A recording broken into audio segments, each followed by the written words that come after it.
Shalom, shalom, shalom, frères bien-aimés, frères et sœurs, partout où vous nous suivez. Nous sommes encore une fois de plus là pour un enseignement biblique. Et c'est votre frère Yakan, parce que la dernière vidéo que j'ai fait, je me rends compte que je ne me suis pas présenté. Comme quoi, ce n'est même pas nous, notre identité ou notre nom qui est important, c'est le message que nous apportons, un peu comme le livre de Malachie. C'est juste, c'est écrit Malachi. On ne sait pas qui c'est. On ne connaît pas sa provenance ni ses origines, mais c'est écrit Malachi. Déjà, entre parenthèses, Malachi, ça veut dire le messager. Le messager ou alors l'ange. Parce que Malachi, Malaki, ça veut dire l'ange. L'ange ou messager. Donc, on est plus focalisé sur le message que sur notre personne. Et voilà un peu c'est à quoi nous aspirons. Alors, nous venons encore une fois de plus par la grâce du Tout-Puissant pour vous délivrer un message. Parce que avec tout ce qui se passe aujourd'hui, avec le virus, coronavirus, dehors, qui crée le trouble, il est très important pour nous de faire le maximum possible pour faire avancer le réveil qui est en train de se passer. Les réveils des élus qui doivent se réveiller. Nous voyons ce qui se passe avec les Chinois, nous voyons ce qui se passe partout dans le monde d'ailleurs, c'est pas que les Chinois, le peuple bantou, le peuple africain, comme génériquement tout le monde le dit, mais le peuple bantouide sont persécutés partout dans le monde. Quand je vais parler dans cette vidéo, c'est pas pour je ne suis pas en train de faire l'apologie du peuple noir ou quoi que ce soit. Nous voulons rester que dans les faits et sonder les Écritures pour voir ce qu'elle nous dit au sujet de ce peuple. Qui est ce peuple qui est en train de se faire ramasser, cracher dessus partout dans le monde? Il n'y a pas plus rabaissant d'être noir dans les quatre coins de l'univers, quatre coins de la planète. Aujourd'hui, être noir, c'est synonyme d'être rien du tout. En fait, le crachat est mieux. Pourquoi Pourquoi ces peuples-là vivent ces choses? Pourquoi ces choses tombent que sur le peuple africain, proprement dit, le peuple de subsaharien? Pourquoi?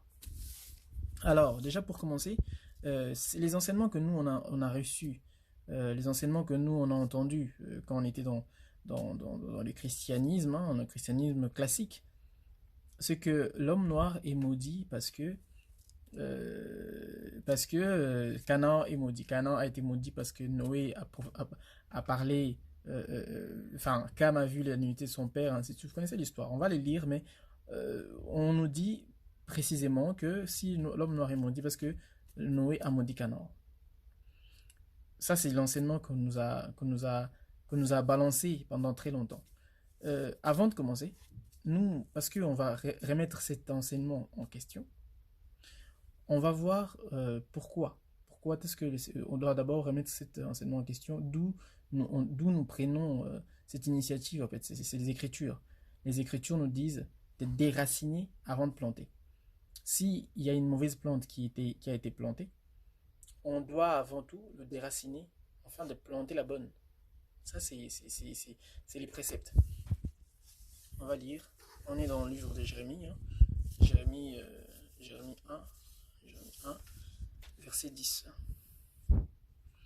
Alors, sache que je te confie aujourd'hui une mission envers les nations et les royaumes, celle d'arracher et de renverser, de ruiner et de détruire, de construire et de planter.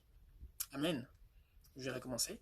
Sache que je te confie aujourd'hui une mission envers les nations et les royaumes, celle d'arracher, de renverser, de ruiner, de détruire, de construire et de planter.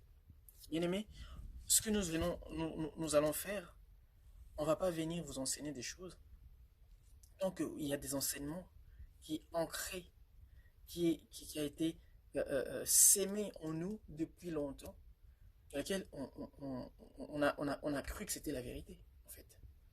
L'homme noir est maudit parce que Canaan est maudit. Parce qu'on nous dit que Canaan, c'est le fils de Cam, et que Cam, c'est le père de tous les noirs. Mais on va analyser dans les Écritures si effectivement Canaan, qui est le fils de Cam, est le père de tous les noirs sur la planète.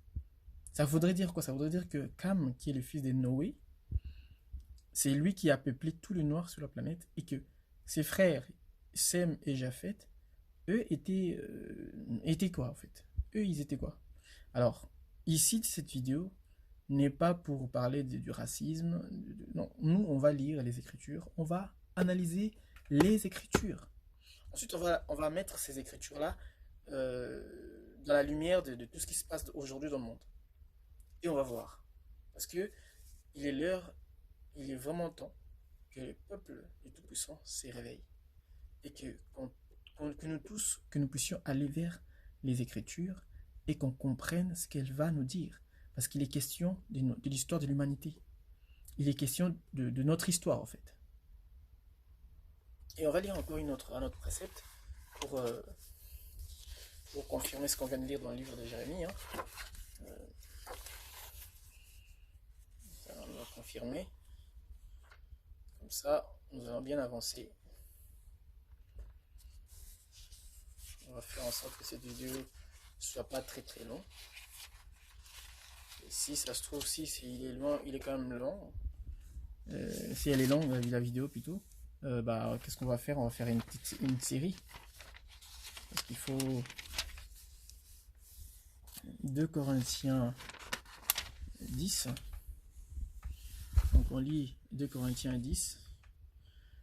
10, 4. 4, 6. Car les armes avec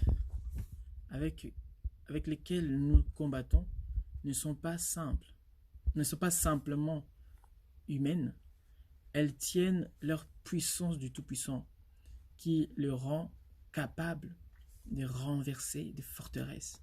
Oui, nous renversons les faux raisonnements, ainsi que tout ce qui se dresse prétentieusement contre la connaissance du Très-Haut, et nous faisons prisonnière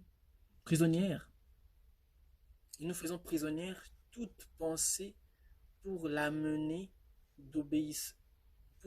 à l'obéissance au Christ. Amen. Ça, c'est une parole puissante. On va la relire. C'est une parole très puissante.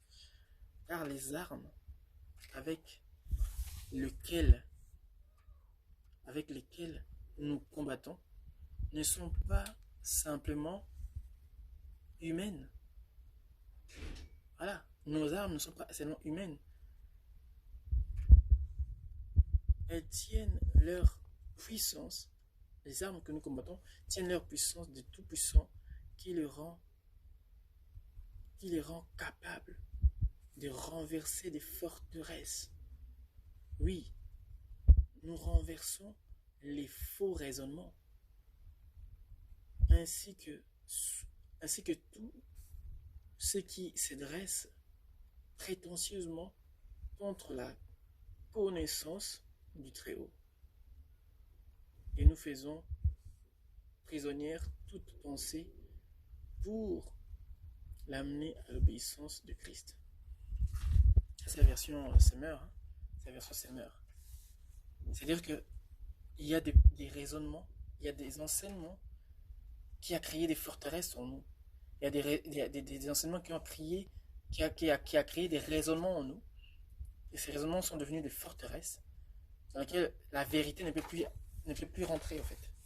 La vérité des Écritures ne peut plus rentrer parce que on nous a enseigné autre chose. Parce que c'est vrai, la foi vient de ce qu'on entend. Et ce qu'on entend vient de la parole. Or, tout ce qu'on entend, même dans le monde dehors, quand vous entendez des choses, ça ne vient pas forcément de la parole. Mais ça crée une foi en vous, puisque c'est ce que vous entendez. Si vous croyez en cela, vous développez une foi. Et c'est pas forcément les Écritures. Or, on peut aussi écouter un homme soi-disant de Dieu, prêcher des choses, mais qui ne préviennent pas de ces écritures-là, de la vérité biblique. Cam a eu comme fils Canaan. Cam a vu la nudité de Noé, et Noé ne maudit pas Cam, qui a vu sa nudité, il va maudire Canaan. Qu'est-ce qui se passe?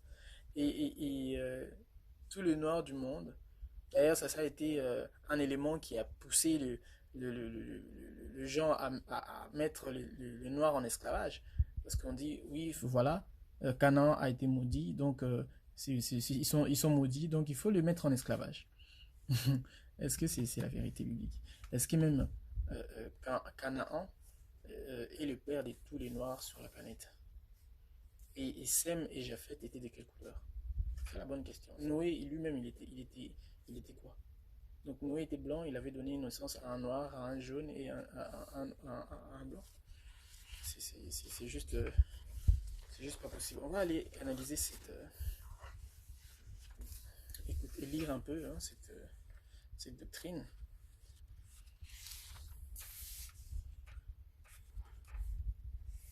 Alors, Genèse